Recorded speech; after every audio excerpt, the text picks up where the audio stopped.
2026년 건강보험료가 또 올랐습니다. 보험료율이 7.19%로 인상되면서 직장인이든 자영업자든 매달 나가는 보험료가 더 늘어났거든요. 그런데 더 큰 문제가 있습니다. 그동안 보험료를 내지 않던 피부양자 자격 기준이 대폭 강화됐습니다. 자녀 밑에 올라가 있던 어르신들, 배우자 밑에 있던 분들이 갑자기 탈락 통보를 받고 있습니다. 오늘 이 영상 끝까지 보시면 건강보험료를 합법적으로 줄이는 방법 5가지를 알려드리겠습니다. 먼저 건강보험료가 왜 이렇게 매년 오르는지 간단히 짚어보겠습니다.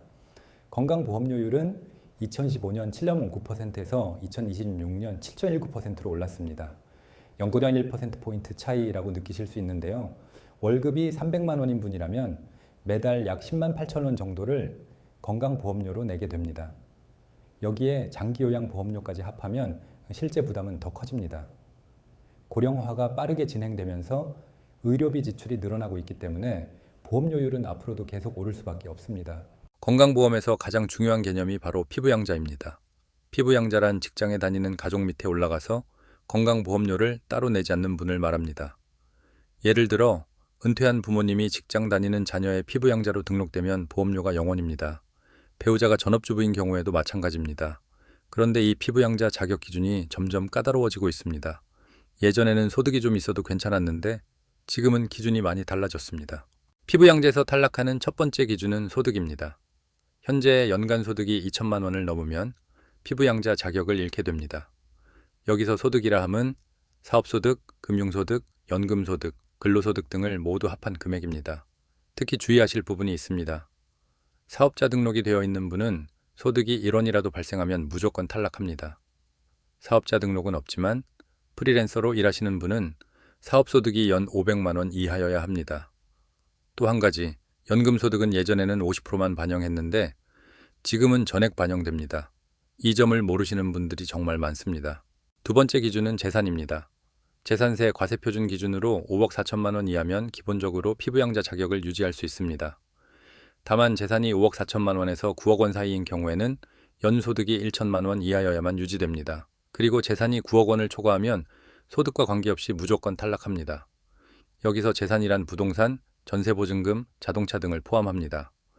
집값이 올라서 본인 의지와 상관없이 기준을 넘기는 경우도 있으니 꼭 확인해 보셔야 합니다. 여기서 많은 분들이 모르시는 중요한 내용이 있습니다. 바로 부부 동반 탈락 제도입니다. 부부 중 한 분이 소득이나 재산 기준을 초과해서 피부양자에서 탈락하면 소득이 전혀 없는 배우자까지 함께 탈락할 수 있습니다. 예를 들어 남편이 연금소득으로 피부양자에서 탈락하면 전업주부인 아내도 지역가입자로 전환될 수 있다는 뜻입니다. 이렇게 되면 두 분 다 각각 보험료를 내셔야 합니다. 갑자기 보험료가 2배로 늘어나는 셈이니 특히 은퇴를 앞두신 분들은 미리 대비하셔야 합니다. 피부양자에서 탈락하면 지역가입자로 전환됩니다. 지역가입자 보험료는 소득과 재산을 모두 합산해서 계산하기 때문에 생각보다 많이 나올 수 있습니다. 2026년 기준 지역가입자 월평균 보험료는 약 9만 원입니다. 하지만 부동산이 있거나 연금소득이 있으면 월 20만 원에서 30만 원까지 나오는 경우도 있습니다. 0원에서 갑자기 월 20만 원을 내게 되면 연간 240만 원의 추가 지출이 발생하는 것입니다. 그러면 이제 건강보험료를 줄이는 실질적인 방법을 알려드리겠습니다. 첫 번째는 피부양자 자격을 유지하는 것입니다. 소득 기준 2천만 원을 넘지 않도록 관리하는 게 핵심입니다. 금융소득이 많은 분이라면 이자 배당 소득이 연간 2천만 원을 넘지 않도록 예적금 만기 시점을 분산하시는 게 좋습니다. 또한 사업자 등록이 되어 있는데 실제로 사업을 하지 않는 분이라면 폐업 신고를 하시는 게 유리합니다. 사업자 등록만 살아있어도 소득 1원의 탈락 대상이 되기 때문입니다. 두 번째 방법은 금융소득을 잘 관리하는 것입니다. ISA, 즉 개인종합자산관리계좌를 활용하시면 비과세 혜택을 받으면서 동시에 건강보험료 산정에도 유리합니다. ISA 계좌 안에서 발생한 이자와 배당은 일정 한도까지 비과세이기 때문에 건강보험료 산정소득에 잡히지 않습니다. 비과세 저축이나 연금저축 같은 상품도 비슷한 효과가 있습니다. 금융소득을 한 해에 몰아서 받지 말고 여러 해에 나눠서 받는 것도 좋은 방법입니다. 세 번째 방법은 임의계속가입 제도입니다. 이 제도는 직장을 그만둔 후에도 최대 36개월 동안 직장 보험료 수준으로 건강보험에 가입할 수 있게 해주는 제도입니다. 퇴직 후 지역가입자로 전환되면 보험료가 크게 올라갈 수 있는데요. 임의 계속 가입을 신청하면 퇴직 전 보험료를 그대로 유지할 수 있습니다. 신청 자격은 퇴직 전 18개월 동안 직장 가입자 기간이 1년 이상이어야 하고요. 지역 가입자 보험료를 처음 고지받은 납부 기한에서 2개월이 지나기 전에 국민건강보험공단에 신청하셔야 합니다. 이 기간을 놓치면 신청할 수 없으니 퇴직하셨다면 바로 알아보시기 바랍니다. 네 번째 방법은 보험료 경감제도를 활용하는 것입니다. 지역 가입자 중에서 65세 이상 어르신이 계신 세대는 세대 구성에 따라 보험료의 10%에서 33%까지 경감받을 수 있습니다. 농어촌 지역에 거주하시는 분은 22%를 경감받을 수 있고요. 장애인이나 국가유공자도 경감 대상입니다. 이 외에도 실직이나 휴직으로 소득이 줄었을 때 보험료 조정 신청을 하실 수 있습니다.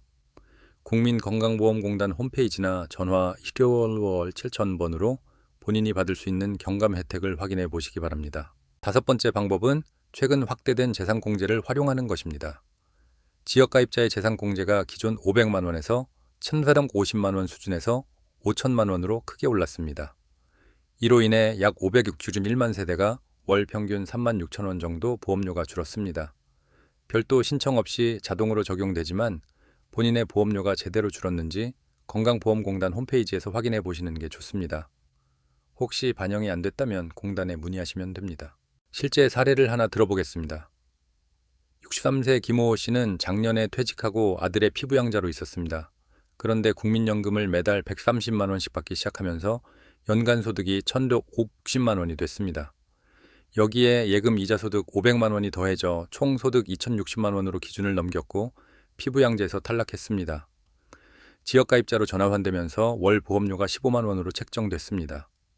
하지만 김 씨는 임의계속가입을 신청해서 36개월 동안은 월 5만 원대 수준으로 보험료를 유지할 수 있었습니다. 이렇게 제도를 알고 활용하는 것만으로도 연간 100만 원 넘게 아끼실 수 있습니다. 오늘 알려드린 내용 정리하겠습니다. 첫째, 피부양자 소득기준 연 2천만 원, 재산기준 5억 4천만 원을 잘 관리하세요. 둘째, 금융소득은 ISA나 비과세 상품으로 분산하세요. 셋째, 퇴직 후 2개월 이내에 임의계속가입을 신청하세요. 넷째, 65세 이상이라면 보험료 경감 제도를 꼭 확인하세요. 다섯째, 재산공제 5천만 원 확대가 제대로 반영됐는지 확인하세요. 정확한 조건은 국민건강보험공단 시험번 777 1000번에 확인하시기 바랍니다. 이 영상이 도움이 되셨다면 구독과 좋아요 부탁드립니다. 더 좋은 생활 정보로 찾아오겠습니다.